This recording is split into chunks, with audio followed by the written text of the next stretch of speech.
Well, Brian, I'm really looking forward to the episode. I thought we have some really meaty topics to dive into. And at first I was skeptical about talking about the New York Times again, but I actually thought about it a bit and realized that there's more to talk about. Okay, well, let's get into it.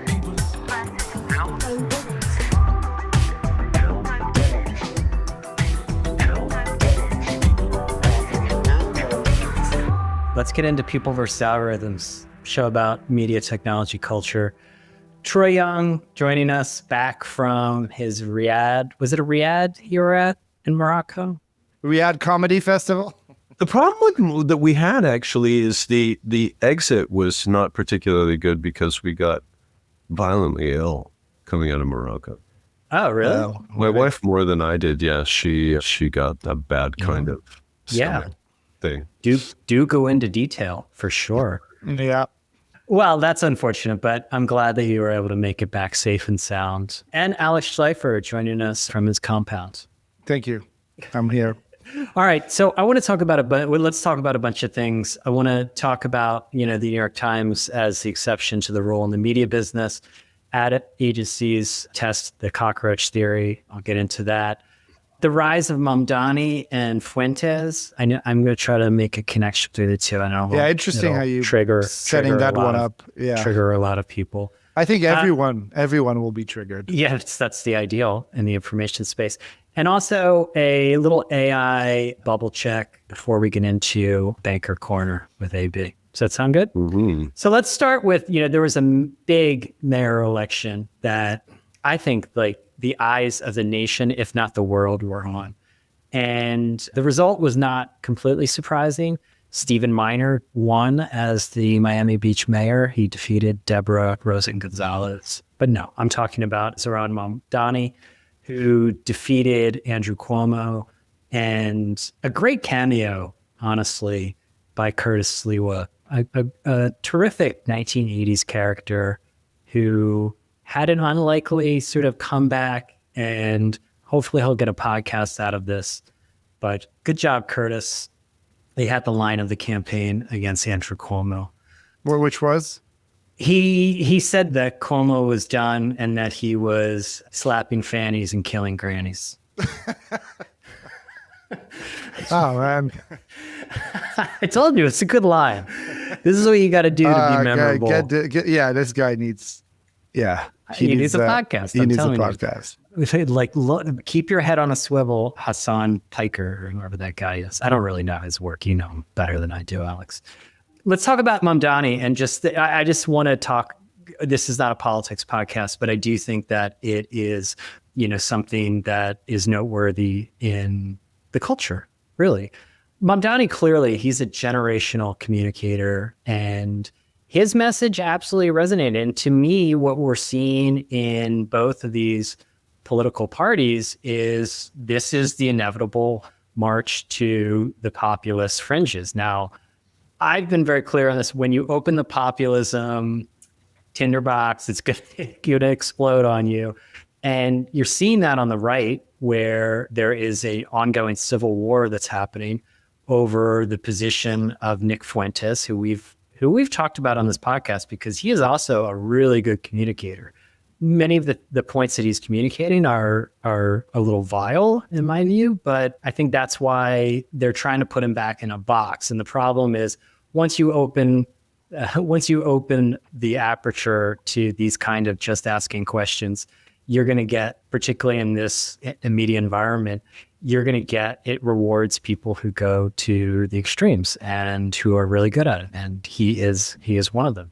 I think Mamdani in some ways is, a Trumpy-like figure of the left, in that he is saying what a lot of people feel is the quiet part out loud, and it is resonating with lots of people. So it'll be interesting to see what happens to New York City. But I think that as we get flooded with ever more information, some synthetic, some real, we'll end up retreating in many ways to extremely simple narratives that make sense of the world. I think Trump did that. He just hammered home, build the wall.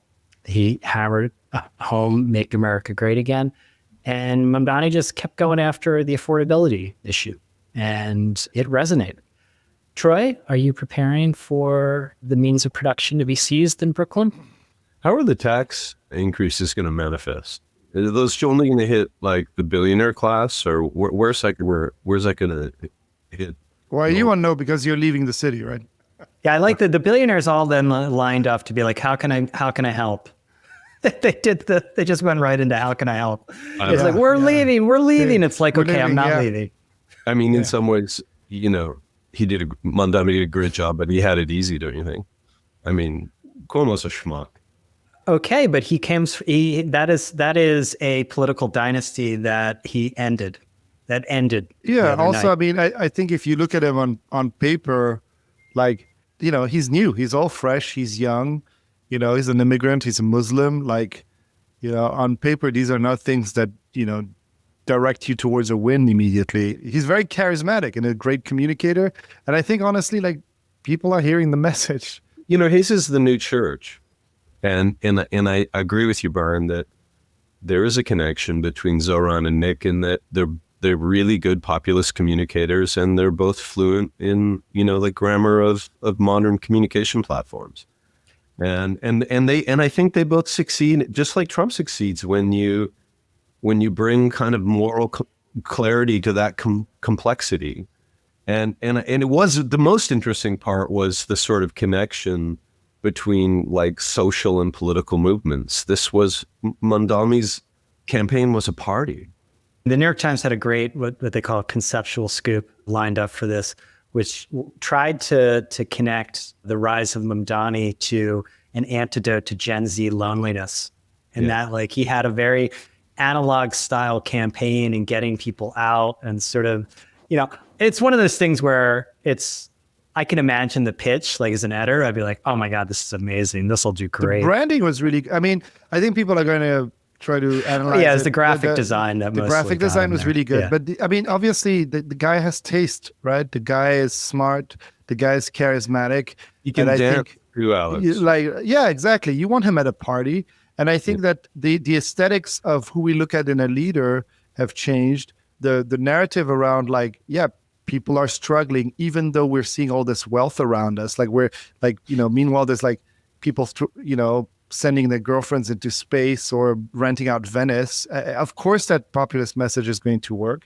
And then I think the big thing with all these, whether it's a Fuentes or even a Trump, it's like you kind of believe they mean what they say. So if you agree with the mess, you know what I mean? Like a lot of these other guys, you just don't. Like I couldn't trust anything the other guy was saying. It's a bad time to be a phony. Yeah, and I think that there's a new generation that votes kind of vibes and values over sort of old-fashioned economic arguments of progress and kind of, liberalist views of kind of right and wrong according to sacred economic, textbook about, how things ought to be done and how, young liberal sort of aspirational next generation leaders are just going to fuck the economy up, and people just disregarded it. Yeah, and one fact on that, because I think a lot of times these things are thought of in the class sort of economic class war, but like Mamdani did best with people with advanced degrees or a college degree, or women. And women in particular. I think this is like an emerging narrative that will be interesting. I mean, we touched upon the great feminization debate, and it turns out women are kind of pissed off. It would seem so, yeah. Yeah, and I wonder why. So we got Mamdani, and Mamdani also is very popular with people that just moved to New York City. He won 85% of the people who have been living in New York City less than 5 years. If you were a quote unquote native New Yorker, which usually means you were born in Queens, he did the worst, is 38%. Even those of us who 10 years plus, I guess I'm like 25 years in New York now, still not a native New Yorker. Yeah, Cuomo won like 97% of the people who wear shirts that have a different colored collar to their shirt. Apparently, that's what my data says. Did I ever share I have a hypothesis about why like people are tracking towards authenticity so much and what that's like a superpower. I think people have just become maybe better at tracking authenticity. It used to be that like we would watch TV and believe what people say. But I think now when you watch a late night show, you look at this conversation and it makes you feel really uncomfortable.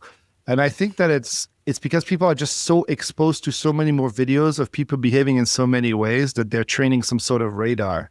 You know, it kind of reminds me of like in 2003, like before 2003, everybody that was winning a poker tournament were just these old dudes that would sit in rooms and play poker over and over again. Then in 2003, this guy comes in called Chris Moneymaker, that's his name, and he wins the International Poker Tour. And he was an online gambler. He was an online poker player. And the thing that had changed is that these guys would be just playing 8 games at a time, 7 hours a day.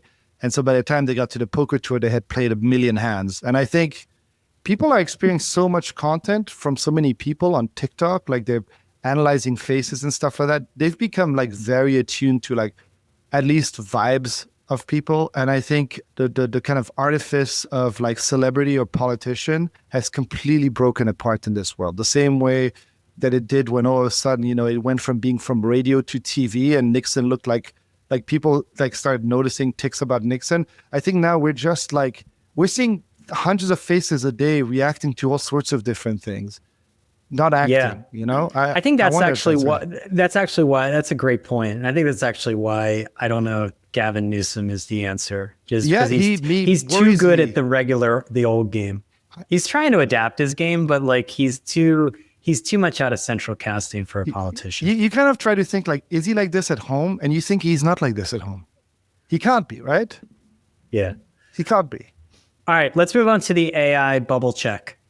Okay, so we've had a lot. Like I feel we had a little bit of an exchange of this. I feel like we're going through the Kubler-Ross stages of bubbles where, you know, we've gone from it's not a bubble. They're using, you know, their vastly profitable businesses to fund this once in a generation, if not more, build out of infrastructure that's needed, to, okay, we might need to use some debt, to yesterday, the CFO of OpenAI saying, we need a federal backstop for all this infrastructure spending. She's tried to scramble and walk it back, but it was pretty obvious what she was saying to that. And that, you know, this is the too big to fail trap that a lot of people saw happening. And obviously, Sam Altman in particular has been really good at raising money.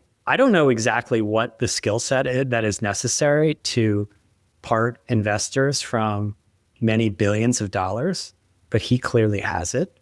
And something we've talked about here before. Well, you know what it is, right? Let me just finish. In a transparently untrustworthy character, which is really interesting to me. You're literate enough on the tech side. You have the credibility of he can blend tech cred with business speak, and you know has the kind of venture pedigree and all the relationships that make people feel like he's the unlock. And you know, but Brian, I would say that the robot. What was the name of the robot this week? Neo. Neo, yeah. That's the metaphor here, right? Like Neo needs a 2 eyes, no mouth, no nose. Yeah, no ears either. Neo can't close the dishwasher, even with a human directing it, right? But you know, on some level, Neo is remarkable technology. We've never had articulating robot hands doing things and trying to fold laundry before. But the fact is, it can't fold laundry and it can't close a dishwasher. And it can't do really anything without someone guiding it. Now, I think that AI is a little bit different, but you know, the more sober guys like Andre Karpathy, who did that, you know, I did that Dwarkesh podcast that kind of went viral, seems like the kind of person we should be listening to, who's a little, you know, obviously in the know, but like has a kind of more sober point of view, where the path to AGI is long, you know, RL is limited in large language models, you know, less reinforcement learning, that just humans are way better at learning from experience and, you know, like abstraction and analogy and all the things that it means to be kind of nuanced and human. And, you know, LLMs are remarkable tools, but, you know, they memorize shit. It is a bubble, I think, for sure. The people like Altman are very different in the room. I don't think most of the population would vote for Altman to become mayor of of a small town. I think people generally dislike him. And so we look at that, we go like, how is he raising all that money? I think he's very different in the room. And I think there is right now, the spin wheel is happening, and there's so much value being generated that there's all this ecosystem of people taking bets in this. Oh, well, it's a, look at this growth, like a 1% chance of something succeeding has become worth $100 million bet. And that feeds money into the ecosystem, and the ecosystem is heating up. But, I'm sure you guys, you shared that Ben Thompson article. Ben Thompson's been talking about the benefits of bubbles, and that bubbles are actually good because, I believe it. Yeah, we right? went from like denying there was a bubble to saying, okay, there might be a bubble. Sure. To, hey, wait. No. There's different kinds of bubbles, and this is a good bubble. The way I put it is like bubbles are like wars. Like a lot of shit happens in wars. You invent... people die. Exactly, right? Like, but at the end of the day, you do invent rockets and stuff happens. We've learned a lot about drones. I thought, guys, the live stream from OpenAI this week was illustrative, where you had like their head scientist, who's a very odd kind of creature, Jacob, what's his last name? Pukaki, something like that. And you had him. I don't think it's Jacob Bukaki, Troy. It's different. It's a different character. Anyway, he's the chief scientist, and he's kind of an odd fellow, and he is stumbling through an explanation of why you would have entire data centers focused on one problem, like proteins or... Pachaki, not Bukaki. Bukaki is a different thing, Troy. I said Pakaki. That's also a very different thing. We're going to get... Good thing we're not monetized, because we'd lose that. All right. Well, it was an honest mistake. Vanya puts the explicit label on everyone. Yeah. Okay. Anyway, they're talking about stuff that's kind of mind-bending, that you would have literally an entire data center thinking for, weeks on end about an unsolved human problem. And that could potentially lead to like nonlinear breakthroughs and accelerate the progress of mankind. Like it's kind of interesting. And then you have this guy, this sort of like kind of chilled out guy interpreting the nerd and saying, yeah, all this can happen. And we need to make massive investments to make it so. And by the way, it's so all-encompassing as a technology. It touches everything. It's a completely new concept in computing that it'll add points to GNP. It'll touch media, health, science, transportation. And like you can see how people fall for it. Okay, so basically, Altman sits in the room. These wargs come in and they start talking this sci-fi stuff, and it's like, we can do all these things. We can put data centers in space, and we can point them at one specific problem and all this stuff. And he's like, and he like translates that into what's going to get the money people like hot and bothered. And then he goes out there, and they look past the fact that like Ilya Sutskever had like written a 52-page memo about how untrustworthy the guy was Ilya is after also weird, working with him up close.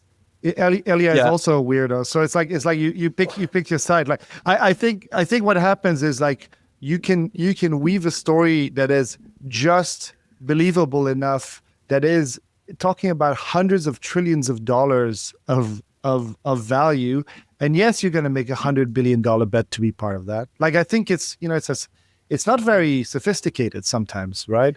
Did you see the interview that Sam Altman? It wasn't an interview; it was like one of the many podcasts. And usually, these guys love to go on podcasts, with their investors or people. And so he went on Brad Gerstner, the podcast, and Brad Gerstner asked, like, the obvious question: as an investor, like, how are you going to actually have, the returns on all this investment? Look at the amount of revenue you have. And you're talking about like buying $1 trillion of infrastructure. How do these numbers like work? Very basic thing. And Sam Altman seemed a little triggered by it. And he's like, you can sell your shares if you want. I've got tons of people. And I think you saw him come out of his shell there. That's not a good sign. I mean, I've read enough Greek tragedy to know that like arrogance comes before the fall. I have another kind of like analogy here. I think that this technology could very well be, it already is pretty revolutionary. Maybe the robots now are kind of stumbling about, but you can, plot a line, and in 10, 15 years, we might have robots doing our dishes. Things will happen. I feel like they're pitching this idea of this intelligence that will solve all these problems, but I don't think they can. There's a ton of value to be generated from that. So an example, which isn't perfect, is Google created Google Maps. The existence of Google Maps of a technology was a revolutionary. Like hundreds of companies came out of that, right? And I think it's a good analog, including Uber and Airbnb. Without Google Maps, these companies wouldn't exist or would have happened much later. Now, the value that was generated was probably like hundreds of billions of dollars, right? Google didn't really see any of that value realized, right? They created Google Maps, but they didn't see all that value realized. The same way that I think a lot of these people are spending trillions into building LLMs, and GlaxoSmithKline discovers a cure for cancer and produces it. OpenAI is not curing cancer, right? And at some point, you've got to think to yourself, yeah, you can see that AI can become like a multi-trillion-dollar generating industry, but it doesn't mean that these companies are going to realize those gains. Does that make sense? Yeah. Like the train company is not going to make the money.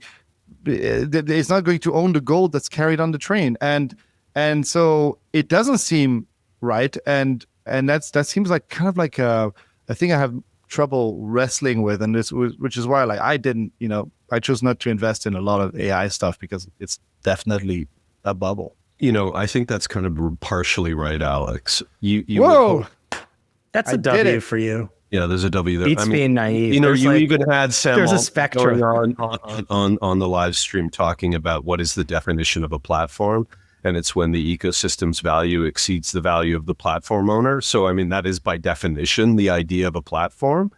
I think that if you can lock in value at the infrastructure layer, at the API layer, and grab some of the sort of, direct connection to the consumer via devices, and applications, it's clearly an enormous business. And it's clearly one that is far more fundamental than any kind of, vertical technology. It applies to basically all types of, human interaction, business, scientific exploration, all of it. I mean, it's easy to make the argument that it's worth trillions of dollars.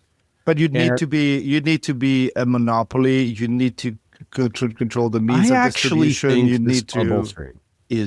We're already, even if you just look at the job shifts, the AI is already affecting the economy in really significant ways. Well, let's talk about that. Like, is it the job shifts? Because I think that was something that Alex and I had discussed last week. Right. I mean, I think it's either organizational flattening that is just a sort of consequence of broad maturation in organizations around how we work together in more effective ways assisted by technology.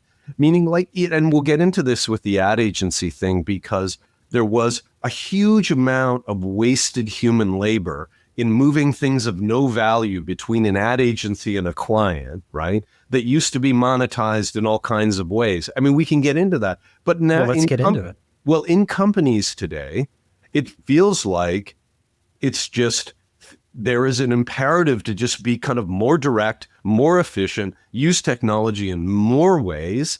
And like Amazon getting rid of 14,000 of the kind of management tier of that company is a staggering number. It's 14,000 people that you suddenly don't need, and your business is growing. It's insane. It's insane. Yeah. It's not, though. I mean, just think about any. Well, I think it's insane for 2,500 people. Okay, it's insane for someone who is outside of technology. That, because most people operate in industries which they don't have monopolies, in which they stockpile people. I've never been in that situation, and it's just so remarkable to see. I see, friends who have left journalism, gone to the tech industry. One, literally 2 weeks ago, they were saying, I've got all these openings on my team, in Amazon. And then it was we're sorry to see all these people go away on the team. It's I think we were operating until 5 years ago under the kind of the old structures of how you run a company, very militaristic, like a squad of 5 manages a squad of 5 manages a squad of 5. And Amazon has 1.5 million employees. 14,000 people is nothing. And they don't have 1.5 million in the front office, Alex. No, they don't. That's true. But the thing is, like, even without AI, just if you used normal tools, just if you changed processes, you could go into any of these companies. That's if you've ever worked. If you've worked with Google, you'd do that. If you've worked with Apple, you'd do that. You'd be able to do that. Although Apple is a little bit more efficient. But the idea here is that they just looked at this stuff and said, this is inefficient. At my last job, the amount of time that we spend, multiple times a year in performance reviews, hours upon hours, right? And you would say, like, this needs to be optimized. This should be optimized. But the expectations was that this stuff would happen. And I think that, and I don't give Elon all the credit, but it was definitely a marking moment where he went in and fired a bunch of people at Twitter. I think it kind of jolted people into saying, wait, can we do this? It just got the executive to ask, can we do this? Can we do this? And they looked at it and said, yeah, well, we can do this. We can do this. It became rewarded in the marketplace. I mean, look, the stock market has always liked swinging the axe. And it's tragic. Let's talk about ad agencies a little bit, because I think, these kind of services businesses are first to go. That's why I think publishing is still an interesting field to look at, because a lot of the changes that are happening are going to go into other sectors. And, ad agencies, I always go back to Rashad Tabakawala had a great line he would give to me every now and again. And he would say that, ad agencies are like cockroaches, like they always survive.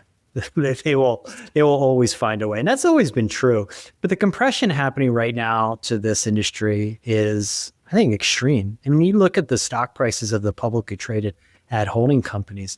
WPP is down 65% year to date. S4, which, Martin Sorrell had started after his exit from WPP, is down 98% from its peak in 2021. Omnicom IPG are going to get their merger through, and there's going to be a bloodbath on the other side of that.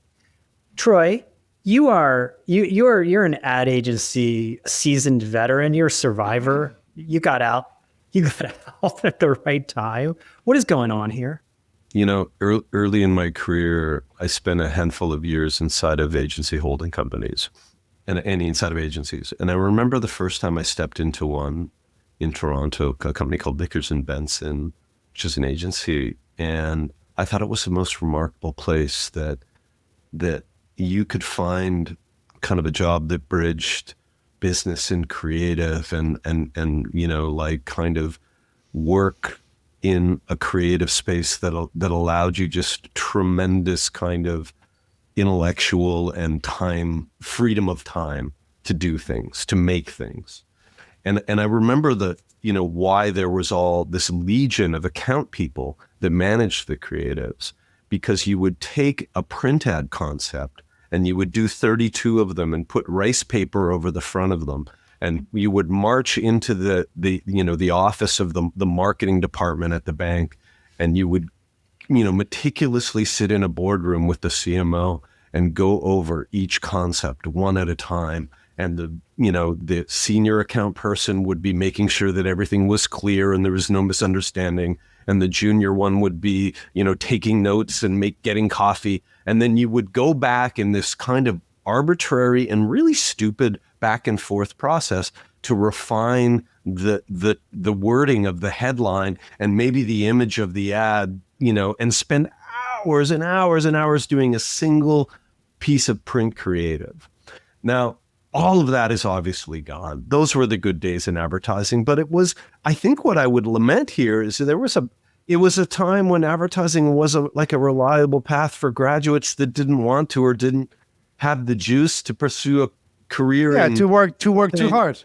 Or finance or legal, or work too hard, right? And these were good gigs, and especially good gigs for like hybrid types, the kind of creative business types. Mamdani won 98% of ad agency creative departments. Yeah, but you could have a good life, right? You could get a place in Brooklyn. You could have a house upstate. Maybe not Shelter, but you could get yourself to like a less fashionable Rhinebeck or somewhere. When I was hustling, trying to get people to build websites, and these people used to hold all the power and have free snacks at the thing while we were working in a hovel. I was very envious, and I was like, this is what we need to become. Those were corridor agencies, they used to be called. Yeah. Because they had to wait in the corridor while the real pitch happened. And then they got brought in to say, hey, how are you going to make the website? Guys, WPP's market cap is $4 billion. That's 0.2% of Google's market cap. Just think about in the last 15, 20 years, how much things have changed.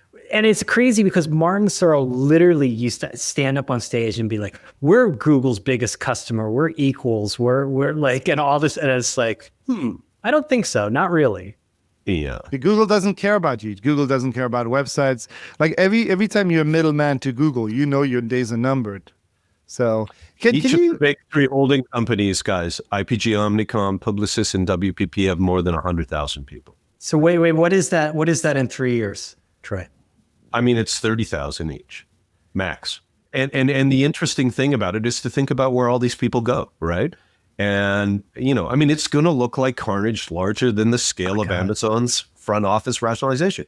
And I find it hard to believe that boutique creative shops and the creator economy are going to pick up the slack of all these folks. I don't know if maybe our audience is better versed in that. I don't understand what these companies do. Like, what is it that they do? Advertising holding companies or advertising agencies? Well, we're saying advertising agencies, these advertising agencies with 100,000 people. What do they do? Well, they're really more like marketed services. Right. It's a holding company, Alex. All three of those are holding companies, and they have what were called above and below the line agencies. So those include big old-fashioned agencies like JWT and BBDO and TBWA, and they include PR companies like Fleshman, and they include, media buying groups. Now, like data brokers. Data companies and healthcare companies. There's all kinds of companies inside. Healthcare. To me, from a very simplistic point of view, maybe that's why we ran it I fired so many advertising agencies at Airbnb, I kind of lost count, and we ended up doing everything in-house. But it feels to me like if you're large enough, you start moving that stuff in-house and dealing directly with the platforms. And if you're small enough, you just deal directly with the platforms. I don't understand, how do they retain, what's the talent spread there? You used to go there because all the talented people were there. Is it like, I'm sorry to be blunt, but like, do you go there for talent? Like, what? I don't understand. I really genuinely don't understand where the business comes from, except for the energy. Yeah, I mean, I think in the rarefied companies and the boutiques, you go there like you'd go to Wyden and Kennedy to get someone who could create, culture shifting creative that would help you do something, right? I mean, is it still at Wyden though? I don't know. I think it's I think that Wyden is seen as one of the last scaled kind of creative shops. Yes. But a lot of people have left these ones and created these smaller boutique shops, which you can hey, I'm Microsoft. I go to this 12-person team. They're all like ex-Wyden people. They're very excited to work for a third the price. Yeah, Alex, I think that there's a huge amount of coordination that you don't really appreciate, where, a company like Microsoft has literally, thousands of products and divisions and corporate messages to manage. But Microsoft builds its own team to manage that. That's like cheap. Anybody can do that. And the best people that do this at the best advertising agency will jump ship to Microsoft in a heartbeat. Heretofore, there was a density in media buying, planning, and research that was outsourced, like it often is in the economy, from everyone, that rationalizes your org, like a McKinsey, to, anyone who's a specialist that helps you out. And on the creative side, if you were a Procter & Gamble, you couldn't get, really insightful, cultured, creative people living in Cincinnati building your brand. So you would hire Wyden and Kennedy. But I know that's what you used to do. And there was also the Mad Men era. I don't really. Yeah. I think that is the big question. It was always like an arbitrage for talent, right? I mean, just the same way SaaS companies, I think you could argue, and I've heard the argument made, were basically developer arbitrage. It's like you can't hire these developers, so you're going to have to basically use the SaaS because you're not going to build it yourself. And now the question is, are the really talented on the creative side? Are the really talented creative people going to be in the ad agencies, or are you going to be a creator yourself? Like, aren't you going to just do it yourself rather than just work on or client briefs. go straight, like a lot of the stuff is like you go straight or via third party to like the creator economy that puts this on social. Like I'm not saying that these things they do some work. I don't understand. I mean, I think at some point there is kind of this effect that happens where nobody that's really good is staying there, right? And I think that then you kind of wonder what these companies are doing, and I can't see it. I wouldn't, I mean, I have my own bias, we fell into the trap of like trying to work with the best ad agencies in quotes at Airbnb. And we weren't easy to work with for sure, but we always ended up doing stuff internally and it worked fine and was cheaper. AB is going to join very briefly in a brief moment, but let's talk a little bit about the New York Times as the exception to a lot of the woes in the media business. They're now over 12.3 million paid subscribers. Their approach has broadly worked, and I think it stands in contrast to a lot of the doom and gloom that we end up, unfortunately, talking about when it comes to publishing businesses. And obviously, the New York Times made its shift to focus on subscriptions, and that is the number one thing that is driving this business. But after bottoming out its ad business has rebounded and it's growing again, which is an interesting counterpoint. I'm actually talking with Joy Robbins, the CRO of the New York Times, tomorrow about this. And the other thing is the bundle. I mean, to me, the deciding to build a lifestyle bundle was critical. It was basically the New York Times Facebook feed decision, and that it changed the trajectory of that business. Give us a thumbnail here, Troy, of what we can take away from the New York Times' apparent success in this market. I really want to not talk about all the obvious shit, like the bundle. Okay. This isn't a newspaper, Brian. And I think that's what's interesting about this. And I think we have to reconsider it as an information service that looks really different and behaves really differently than a newspaper. And so they added 460,000 subs last quarter, right? I think progress is accelerating. And their success suggests the following to me. Looking at it as a newspaper is misleading. It's an information and kind of utility service provider to liberal households, right? And I think that the family plan is a good kind of indicator that this is something that you consume and use like you do Netflix. Your whole family uses this account. I think that while Netflix has 20 times the number of subs, their revenue per sub, their ARPU, is converging in the mid-teens with the New York Times. So the New York Times, their full bundle's like $25. Their reported ARPU is like $10. $10 a month. $10 a month. And the average revenue per subscriber at Netflix is about 15. And these are useful numbers. Just let me explain why. First of all, for every million subs the New York Times adds, they add about $120 million a year in pure margin product power. So they have another $120 million that they can put into being the next thing, whether that next thing is video or games or whatever depth in any of the categories that they're in, right? Now, for every 10% increase in ARPU, they add $150 million in powder. So everything that they're doing is trying to get you to subscribe to multiple products so that your revenue per month goes up and approaches the $25 number, not the $10 number, right?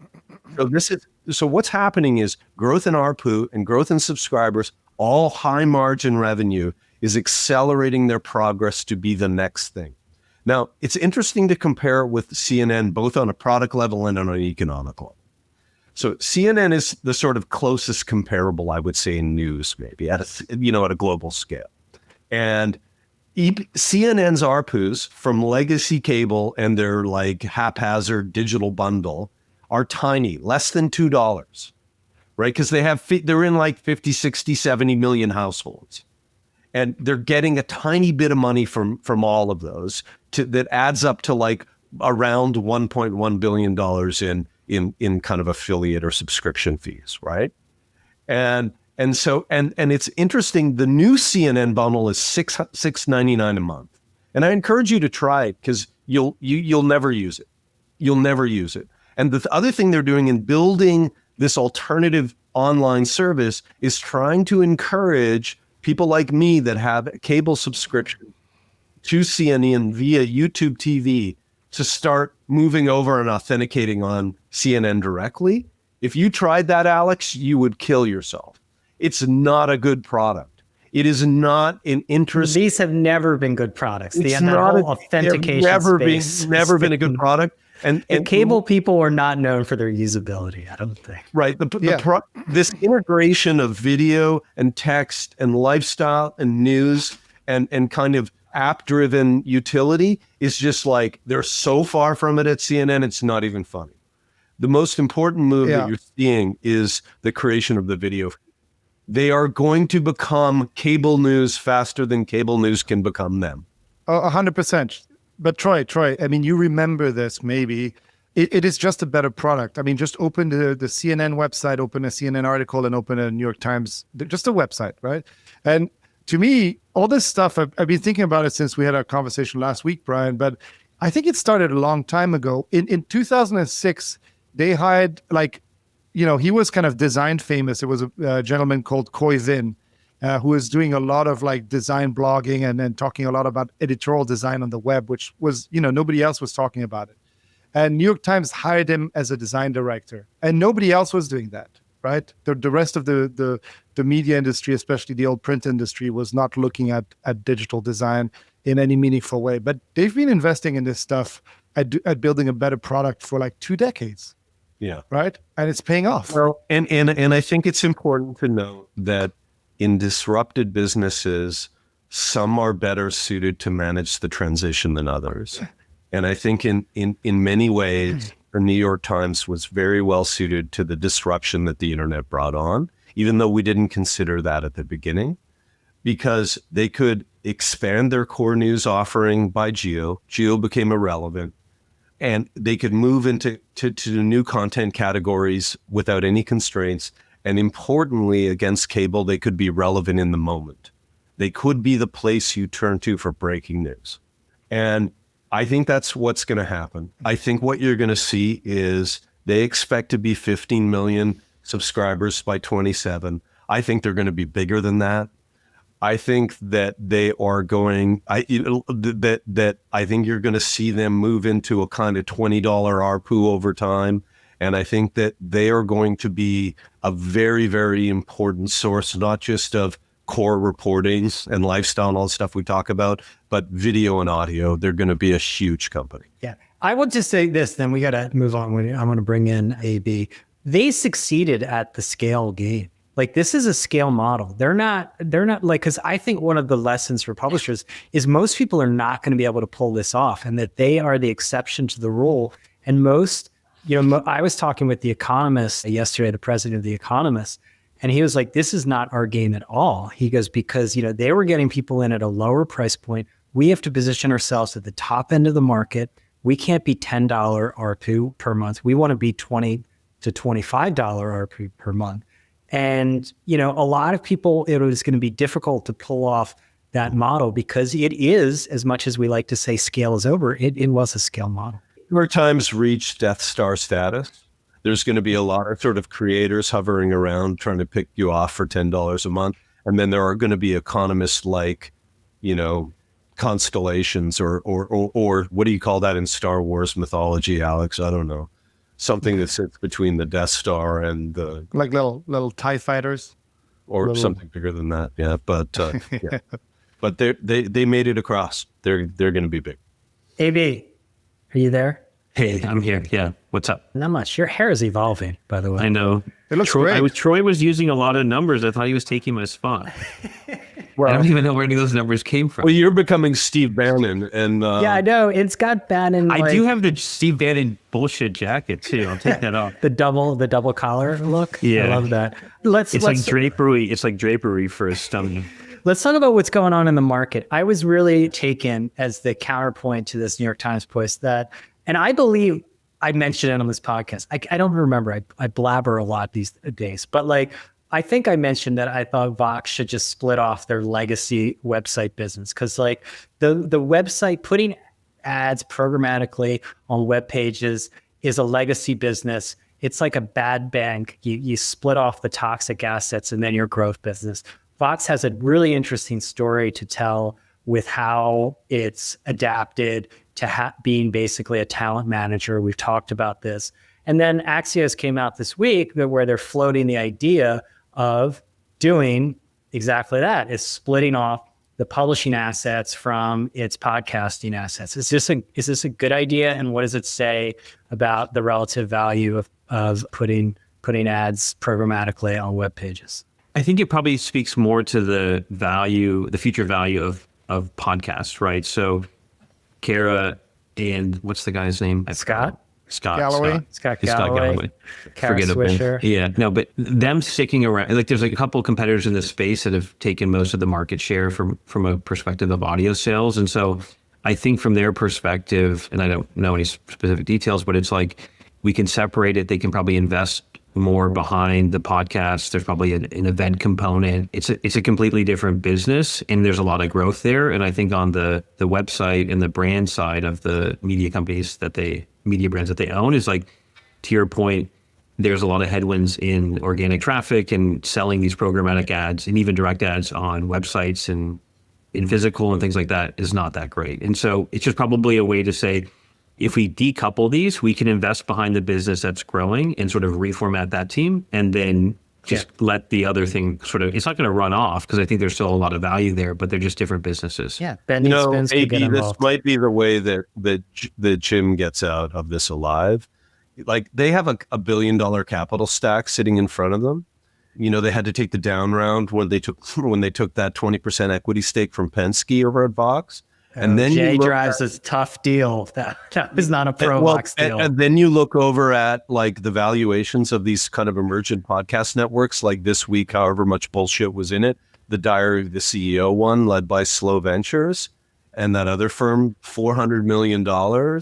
You know, you can look at the investment that Chernin made in that Midwestern crime junkie group at $200 million. So, you know, if Jim plays this right, Jim Bankoff, CEO of Vox, there's a lot of value in being a kind of leader in that podcast segment that may justify this for sure. Yeah, I don't know. The difference there is I don't know how many of the formats they own versus they're more of a service provider, but Sirius has become like massive. They have so much scale in audio. They're like the simplest provider. And so you could see Vox sort of evolve into the other point they have to get good at, and everyone's trying to figure this out, is vertical video sales. And so Sirius doesn't have that muscle yet. And so they can invest behind that. But yeah, I agree that this is probably a way to unlock additional value by decoupling the two, because you can sell this podcast network to a lot of other companies, other media companies that want to get more into podcasts. Yeah, I hope they pull it off. Jim Bankoff's always been, I find him a likable and straightforward guy. And I like a lot of people at Vox too. So that I'm a little biased to that. I think they have three businesses, basically. They've got this growth business in the podcast, personality, talent management. And then they've got a really legacy business in the SB Nation assets and whatnot. And then they have an interesting business around the former New York Magazine's assets. It's more of a brand activation business. It's going to be more about events and doing things, but they're three different. And I think that two out of the three have a lot of potential. The one thing you have to give to Vox is that I would argue that they have a history of caring about the products more than others. They make good products. A lot of their products are really good. And I think that post the acquisition of New York Magazine, the product, became more important in culture. Yeah. And, I think that, Verge has done an okay job at navigating changes and becoming, relevant in video and podcasting. And so, yeah, they've done a really good job. And also in media company news, Gannett has rebranded as USA Today. Go figure. I knew this was, and when they were Lark Anton over there, Lark, if you're listening, would bug me if I put Gannett, like to say, no, you need to put Gannett/USA Today. So they were inching towards this. I think USA Today is like an interesting brand. I mean, you talk about like a distribution hack. was like an original distribution act of like, okay, we're going to be at every single hotel and motel. And now Gannett is a collection of a lot of different local assets. That's a tough business to make work. Yeah. Maybe. Yeah. Any thoughts? Yeah, I mean, I think we gave them this. We were trying to help. This was a long time ago, and I normally don't talk about deal stuff, but this was like 10 years ago. I think we had that idea because we tried to help Gannett buy Tribune, and when we were doing that, that's when Tribune changed its name for like 6 months to Trunk. The pivot to Trunk, legendary. To your point about the distribution in the physical form, it's massive. I mean, it's a great news brand. It doesn't really mean that much, but it's almost like U.S. news. It's like, it has a great domain authority. It publishes a bunch, gets a bunch of traffic. And so it's a simple way to sort of reconfigure I don't think it really means that much. It was an innovator, AB. I'm a little older than you, okay? They were the first, USA Today was the first person to go color, okay? This is what innovation was like. Got it. They were the first one to really bring infographics to the forefront. Shorter articles, a lot of photos. No? Yeah, great. I mean, but it's one really interesting thing. So, and I'm not trying to take us back to the Vox thing, but one thing to think about is, so when Vox, as it's taken this money on and continued to grow, like some of these formats, the website versus the audio component, like it just audio turned out to be a much better format and more resilient when it comes to this AI disruption, right? And so as people think about media valuations, to your point about this innovation that USA Today did, where they got hurt is the distribution channel got completely messed up. Audio is surviving because the distribution to consumers is much more locked in, right? You subscribe to a podcast and it automatically gets downloaded into your player. AI really can't disrupt that. Maybe Spotify can start to throw in ads and try to get you to switch to another podcast. But that's just, as we get into the different innings of this disruption of how people engage with content. That's why I always believed that Substack was more valuable than Beehive. And I know you have your vested interest in Beehive, but it's Substack has a network, and like, unless people are automatically subscribed or learn about a newsletter from Beehive, it's really hard to get the next person. Whereas on Substack, there's a way to discover and then lock that person in. That, yes, the feed is programmed by an algorithm, but there's ways to get that connection to the consumer and then keep it. And so I just think it's something interesting to point out is like podcasts are valuable because it's cheap to produce. You can have a massive audience. It's like you don't have to have the content still exist and is valuable and viable for a couple of days. It's not like if you don't read it that day, it's not valuable. And it's just like where to invest or where is the value going to continue to either stay the same or go up and not get so degraded. You have to think about distribution channels and types of content that have the lock-in and that can exist because like the degradation in most of this news content is so quick, right? Yeah. But yeah. So Troy, I don't know if I ever got your take. I want to get your view on Puck buying Airmail. I know this is a tiny deal, and look, Airmail didn't work, and I don't think that's like a shock. I'm mostly shocked that they spent all that money on an email newsletter. I mean, I'm still amazed by that, because the whole point is it's not starting a magazine, yet somehow you end up spending the kind of money that you would think to start a magazine without actually starting the actual magazine. Does this matter? Does this like help Puck much? I'm bullish on Puck because I like the idea that if you can retain talent with real cred in their verticals, and I think John Kelly has done an amazing job of that, and you can make them, a kind of equity part of your company and manage that like basically a curated group of Substackers around a brand, that there's something really powerful in that. And, I think in the verticals they're in, they've been really, really, they're important and they're successful. So I think that managing growth though is the question. And I think that Puck still has a lot to do, right? Like, I don't think that their audio products are good enough yet.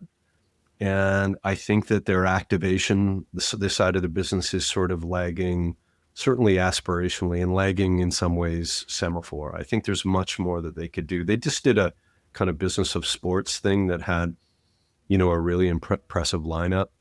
But I think that, just growing Puck is going to be a huge amount of work for them. And there's a, tremendous amount of potential there. Airmail is probably, I'm sure it's a great list. Airmail, I think, is really, good pathways to luxury dollars. So I think that's great. And I guess if they can kind of engineer it to become the lifestyle, kind of, equivalent, in the FT parlance, Financial Times, of how to spend it. Like if it could become the how to spend it of Puck, that's pretty cool. Maybe they'll succeed at doing that, but it feels like it's a lot to chew on operationally. Yeah, they now have retail. So that'll be interesting. It's a cool store. I mean, the interesting thing, because I was playing around on both of the sites, and it's like marrying up to, as Troy was saying, it's marrying up two different things, right? It's like Puck is this combination of a bunch of different writers, and then Airmail is more of like a magazine brand that fits somewhere between the New Yorker and New York Magazine. Yeah. Yeah. Should we get to good product? Because I'm running out of battery. All right. Okay. Well, I'll keep it simple this week. I think it's rare that you find kind of a nice, like, how often are you just looking for a good movie to watch on like a Thursday night? And they're seemingly very difficult to find. And through, actually, there's a guy from JP Morgan named Michael Semblis that does this thing called Eye on the Market. And he wrote about media trends this week, and inside of it, he listed, he talked about this movie that he liked that was on Amazon where I never look. And it's called The Ballad of Wallace Island. Have you seen it? No. No. AB, you don't watch movies, you're too busy. Yeah. Anyway, it's a really, I highly recommend it. Maybe you criticize me for sending you on a little bit of a sentimental journey. It's a movie about, this quirky guy that lives on an island that's won a lottery and brings these two musicians that he adores to the island to reunite them and basically play for an audience of one. And he's a, quirky English guy, and they're kind of washed up, successful folk musicians on. It sounds terrible the way I'm framing it, actually, but it's a really nice movie, and I highly recommend it. It's a good product. Ballad of Wallace Island. Okay, we'll check it out. That's it for this episode of People vs. Algorithms, where each week we uncover patterns shaping media, culture, and technology. Big thanks, as always, to our producer, Vanya Arsenov. She always makes us a little clearer and more understandable, and we appreciate her very, very much. If you're enjoying these conversations, we'd love for you to leave us a review. It helps us get the word out and keeps our community growing. Remember, you can find People vs. Algorithms on Apple Podcasts, on Spotify, and now on YouTube. Thanks for listening, and we'll see you again next week. Let's leave it there because I'm at 1%. This is a good episode. Good to chat with you guys. Bye.